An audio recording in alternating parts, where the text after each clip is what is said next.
धन्यवाद सर। आज जो प्रस्ताव आप ही के द्वारा रखा गया था 193 में चर्चा के लिए, असंगठित क्षेत्र के श्रमिकों पर चर्चा के, उसके दरमियान उसमें मुझे बोलने का आपने मौका दिया, मैं आपका आभारी हूं। सर, हिंदुस्तान में 60 साल हो चुका है हिंदुस्तान को आजाद हुए। एक बात तो मैं कह सकता हूं कि एक बात बहुत अच्छी हुई थी जब वतन आजाद हुआ कि हर आदमी को एक वोट का अधिकार दे दिया गया, और शायद इसीलिए आज ये चर्चा भी हो पा रही, वरना चर्चा भी नहीं होती। 60 साल हो गया चर्चा करते करते, और आज भी लगभग 36 करोड़ जैसा कि आकलन बताया गया ऐसे इंसान हैं हिंदुस्तान में जो असंगठित क्षेत्र के मजदूर हैं, यानी कि गरीब हैं। हम लोगों ने गरीब बहुत चर्चा की है। इनकी वक़्त होती है, कब होती है? जब चुनाव आता है, जब इनसे वोट लेना होता है, तब इनकी बहुत वक़्त होती है। इनके पास गाड़ियां पहुंचती हैं, कार्यकर्ता पहुंचते हैं, सब लोग पहुंचते हैं, सब जवाब भी दिखाए जाते हैं, गरीबी दूर की जाएगी, आर्थिक विकास लाया जाएगा, और उसके बाद चर्चाएं सिर्फ चर्चाएं रह जाती हैं। उनको कार्य रूप में परिणित होने में अगर कोई गंभीर विचार भी निकलता है तो 60 साल लगते हैं इस हिंदुस्तान के अंदर। ये चिंता का विषय। सर, हम उन लोगों के बारे में बात कर रहे हैं जिनका सिर्फ दुर्भाग्य इतना है कि संवैधानिक रूप से उनको पूरे अधिकार मिले हैं हिंदुस्तान में, लेकिन उनका जन्म उस घर में हुआ जहां पर अभाव था, जहां लाचारी थी। और ये तो हिंदुस्तान की पुरानी परंपरा है, आज की नहीं, हजारों साल की। कोई भी व्यक्ति जो असुरक्षित है, जो कमजोर है, जो लाचार है, जो मजबूर है, कहते हैं वो दया का पात्र है। सच्चाई तो यह है कि वो शोषण का पात्र है, और सबसे ज्यादा शोषण आज तक उसी का हुआ है, और आज हम उनके बारे में चर्चा कर रहे हैं। 9% के आसपास आर्थिक विकास की गति आज बताई जा रही, 9 सैकड़ा, यानी कि हिंदुस्तान की जो जीडीपी है उसमें तकरीबन, जैसा कि मेरी जानकारी है, लगभग $700 बिलियन का इजाफा पूरी अर्थव्यवस्था में हो रहा। किसके लिए हो रहा? सर्विस सेक्टर के लिए हो रहा। उन लोगों के लिए नहीं हो रहा जो असंगठित क्षेत्र के मजदूर हैं, जो ग्रामीण हैं, या जो शहर में भी फंसे हुए हैं, जो सामाजिक व्यवस्था के अंदर या आर्थिक पायदान में और कहीं कहीं तो राजनीतिक पायदान में भी सबसे निचले पायदान पर है। ये उनको फायदा नहीं मिल रहा। वो तो आज भी असंगठित है और आफत के मारे हुए हैं। सर, मैं आपके माध्यम से सदन को याद दिलाना चाहता हूं, 1927 में यही वो सदन था जहां पर सरदार भगत सिंह ने बम फेंका था, और साथ में एक पर्चा भी फेंका था। उस पर्चे पे लिखा हुआ था, ये सदन गवाह है इस चीज का कि हमें आजादी चाहिए अंग्रेजों से भी, और किस चीज से? भूख से, लाचारी से, बीमारी से, मजबूरी से, जहनी अंधेरे से, और उस व्यवस्था से जो आदमी को आदमी का शोषण करने के लिए प्रेरित करती है। 60 साल हो गया सर, 60 साल हो गया। कहां पहुंचे हम? हमें झांक करके देखना होगा। यह बहुत ही महत्वपूर्ण सवाल है।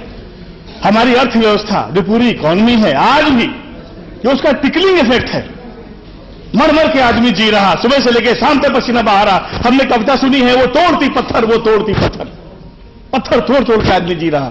शाम को मिलता क्या है सर? ऐसे लोगों के यहां दिन में केवल एक बार रोटी बनती है, एक बार शाम को, जो कमा के लाता है, और सवेरे उसके बच्चे बिना खाए काम करने के लिए चले जाते हैं, बांध के ले आते हैं, और जहां काम करने जाते हैं वहां गुड़ की ढेली मांगते हैं कि हमें काम करने के लिए गुड़ चाहिए। 60 साल हो गया।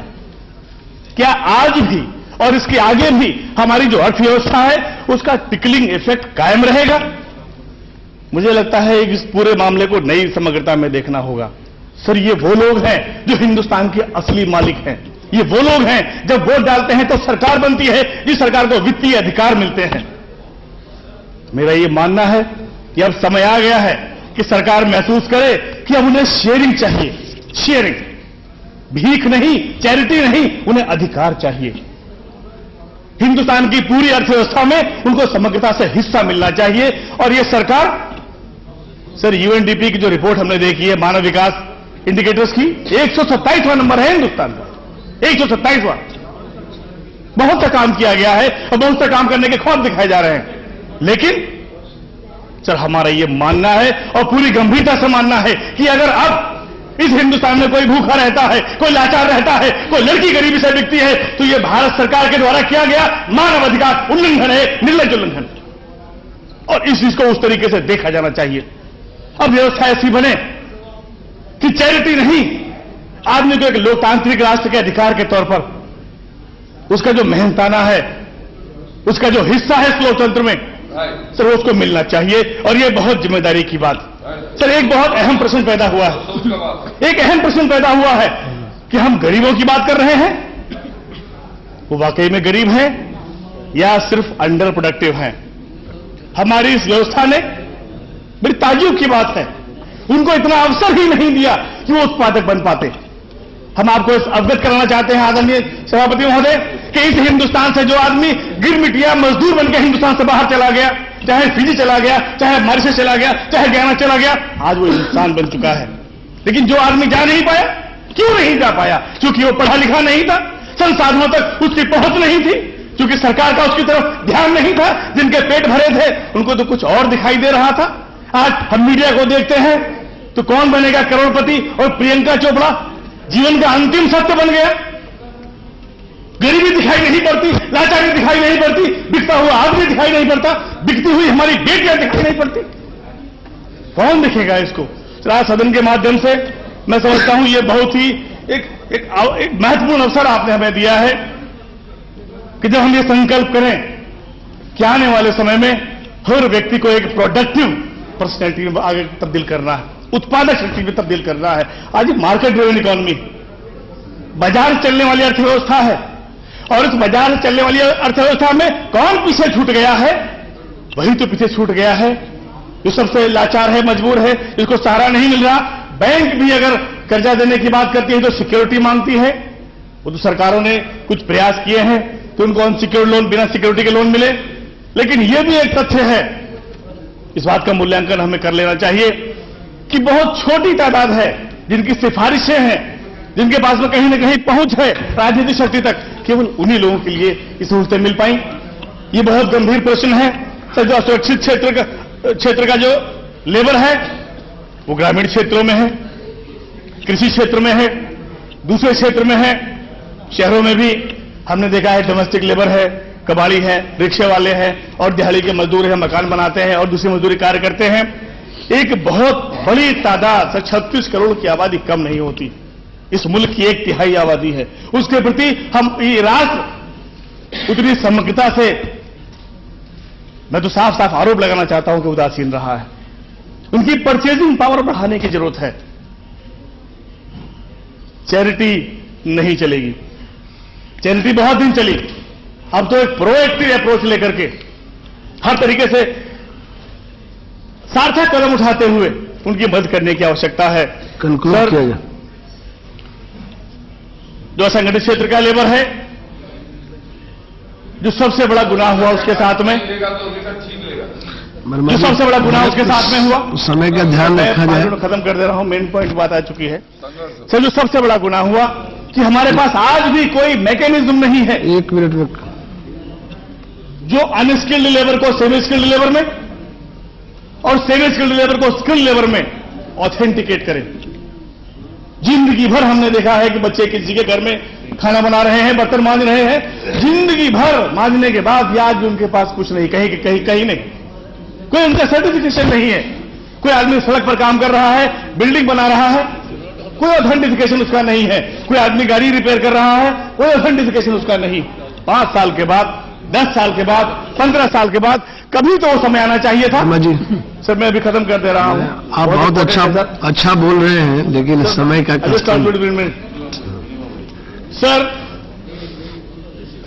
एक तरफ सरकार लेबर रिफॉर्म के मामले के तौर पर काम कर रही है। मुझे तो लगता है ये बड़ी विडंबनापूर्ण स्थिति है। उद्योगों को आगे बढ़ाने के लिए लेबर को सुरक्षित किया जा रहा है, और दूसरी तरफ हम आज इस बात पर गौर कर रहे हैं जो असंगठित क्षेत्र का लेबर है उसे हम कैसे सुरक्षित करें। बड़ी विडंबनापूर्ण स्थिति है। हमारे पास आज तक स्किल अपग्रेडिंग को सर्टिफाई करने के लिए कोई मैकेनिज्म नहीं है। हमें करना क्या है? सरकार की जिम्मेदारी है। सर, मैंने एक बार पहले भी आपसे इसी सदन में चर्चा किया था कि अब समय आ गया है कि भारत सरकार इस बात को महसूस करे और हिंदुस्तान से प्रोफेशनल्स, वर्ल्ड क्लास के प्रोफेशनल्स, वोकेशनल एजुकेशन में, ट्रेड्स में, सर पूरी दुनिया में 95% तक लोगों को व्यावसायिक शिक्षा तक पहुंच है, हमारे यहां नहीं है, 5% भी नहीं। ये लायबिलिटी बनती है कि जो भी बच्चा हमारे यहां पैदा हो पढ़े और उसको मिनिमम लेवल पे एक वोकेशनल स्किल मिले और हम उसको विश्व स्तर का प्रोफेशनल बना करके, कारीगर बना करके हिंदुस्तान से बाहर भेजें और अभी हिंदुस्तान की विदेश नीति का हिस्सा बन जाना चाहिए, क्योंकि इससे संसाधन पैदा होगा। आयोग सामने आया है। सर, मैं 2 लाइन रह गई। सर, सेन साहब ने आयोग की अध्यक्षता की है, उन्होंने कुछ रिकमेंडेशन दी है। मुझे डर लगता है कि वो भी चैरिटी की भाषा है, दान की भाषा है। कमजोरों को ये कर दिया जाए, कमजोरों को वो कर दिया जाए। मुझे लगता है कि उससे कहीं आगे बढ़ करके कुछ गंभीर नियम उठाने होंगे और जो आज लेबर लॉज कहलाते हैं वो लेबर लॉज नहीं, मूलतः वो एम्प्लॉयज लॉज होने चाहिए। कायदे से उसमें तरमीम करते हुए जो एम्प्लॉयज हैं उनके ऊपर इसका बंधन रखना चाहिए। सर, सबसे दुखद स्थिति यह है कि जो असंगठित क्षेत्र के श्रमिक हैं उनके लिए काम करना मजबूरी है। वो काम नहीं करेंगे तो भूखों मर जाएंगे, और कई मामलों में तो हमने 80 साल तक की उम्र तक लोगों को काम करते देखा है। ये बहुत ही दुखद स्थिति है। उनके पास बचत नहीं है, उनके पास में शिक्षा नहीं है, उनके पास में जो महिलाएं हैं मैटरनिटी प्रोविजंस नहीं है उनके। सर, सबसे जो दुखद स्थिति हमने देखी है कि आर्थिक लाचारी के कारण बहुत बड़ी तादाद में हमारी बहनें, हमारी बेटियां कमर्शियल सेक्स वर्कर बनकर घूम रही। आज गवर्नमेंट ऑफ इंडिया के पास में रिहैबिलिटेशन के लिए उनके पास बहुत सीमित साधन है। यह आपको गौर करना पड़ेगा कि जब हम असंगठित श्रमिक की बात करते हैं तो हमारी ऐसी बहनें और हमारे बच्चे जो चाइल्ड लेबर हैं, ये एक इंपॉर्टेंट कंपोनेंट है हमारी व्यवस्था के। उनके लिए हमारे पास क्या चीज है, क्या संसाधन है? सर, मैं आपसे आग्रह करना चाहता हूं कि मैंने उस दिन प्रश्नकाल के दरमियान देखा कि जो चाइल्ड लेबर है वो इशू जो है बहुत सीरियसली एड्रेस नहीं हुआ। 30 साल 40 साल लग गया है उसकी नोटिफिकेशन होने में। सर, ये चाइल्ड लेबर का जो प्रश्न है वो मानव संसाधन मंत्रालय के साथ मिलकर के पूरी समग्रता में, टोटलिटी के साथ में डील होना चाहिए और हर बच्चे को उसके जो पढ़ाई का जो अधिकार है, उसको जो सोशल सिक्योरिटी जो है उसको प्रोवाइड होनी चाहिए। सर, हम केवल आपसे एक बात कहना चाहते हैं कि अब समय आ गया है। Thank you. मैंने शेयरिंग की बात की। सर, मैं 1 मिनट खत्म कर दे रहा हूं, लास्ट पैराग्राफ है। सर, जो शेयरिंग की बात है, अब आप विचार करिए कि हमारा जो भाई असंगठित क्षेत्र का मजदूर है, अगर वो 50 रुपए महीने कमा रहा है तो भारत सरकार उसको 50 रुपए की अलग से सब्सिडी दे, उसकी परचेजिंग पावर बढ़ाए। मुझे लगता है कि डायरेक्ट फंडिंग करने का समय आ गया है, और अगर आप ऐसा नहीं कर पाएंगे तो इस व्यवस्था के अंदर आप उनको सहभागिता नहीं दिला पाएंगे। This is market driven economy, और मार्केट ड्रिवन इकोनॉमी श्रमिक की परचेजिंग पावर नहीं बढ़ती है, उसका स्किल नहीं बढ़ता है, उसको गवर्नमेंट डायरेक्ट सब्सिडी अगर नहीं देती है, फंडिंग नहीं करती है, तो उसके वही परिणाम होंगे जो हमारे पूर्ववर्ती कई वक्त बता चुके हैं कि 150 जिलों के अंदर इस हिंदुस्तान में आज नौजवान वामपंथी उसका नक्सलाइट रास्ता और व्यवस्था परिवर्तन करने के लिए अपनी जिंदगी कुर्बानी करने का सपना देख रहा है। ठीक है वर्मा जी, बहुत बहुत धन्यवाद। मैं एक बार आभार आपका देना चाहता हूं, और मैं सर एक छोटी सी घटना में कोट कर दूं। मैंने एक कहानी पढ़ी थी, जब वर्ल्ड वॉर 2 की लड़ाई हो रही थी तो एक खदान के अंदर 2 सैनिक आकर के गिरे। एक सैनिक एक्सिस फोर्सेस का था और एक एलाइड फोर्सेस का था। जो एलाइड फोर्सेस के लोग थे, बहुत हो गया। उसने सिपाही ने दूसरे से पूछा कि हम लोग क्यों लड़ रहे हैं, दोनों चोट खाए हुए थे। तो जो एक सिपाही इसलिए लड़ रहा था जो एक्सिस फोर्सेस के सिपाही थे, उन्होंने बताया कि साहब हमारी एक शानदार परंपरा रही है, मर्यादा रही है, हम लोग विश्व विजेता रहे हैं और हम अपना सम्मान बचाने के लिए लड़ रहे हैं, और तुम क्यों लड़ रहे हो? तो दूसरे सिपाही ने बताया, वो रूसी सिपाही था, उसने बताया कि मेरा जन्म कहां हुआ मुझे नहीं पता, मेरा बाप कौन था मुझे नहीं पता। मेरी मां मजदूरी करती थी और मुझको सूअर के गड्ढे में छोड़ जाती थी सुबह और शाम को आकर के मुझको दूध पिलाती थी। मुझको दूध शाम को मिलता था। बोला हम तो इसलिए लड़ रहे हैं कि हमको वो दिन दोबारा नहीं देखने हैं। ठीक है, बहुत धन्यवाद। और इस साल सदन के माध्यम से बहुत धन्यवाद। मैं समझता हूं आज ये संकल्प होना चाहिए कि वो दिन हमें दोबारा नहीं देखने हैं जिन दिनों के कारण आज स्थिति यहां तक पहुंची है। मैं एक बार आपका आभार व्यक्त करना चाहता हूं कि आपने इतना समय मुझे दिया। धन्यवाद। धर्मेंद्र प्रधान। सभापति महोदय,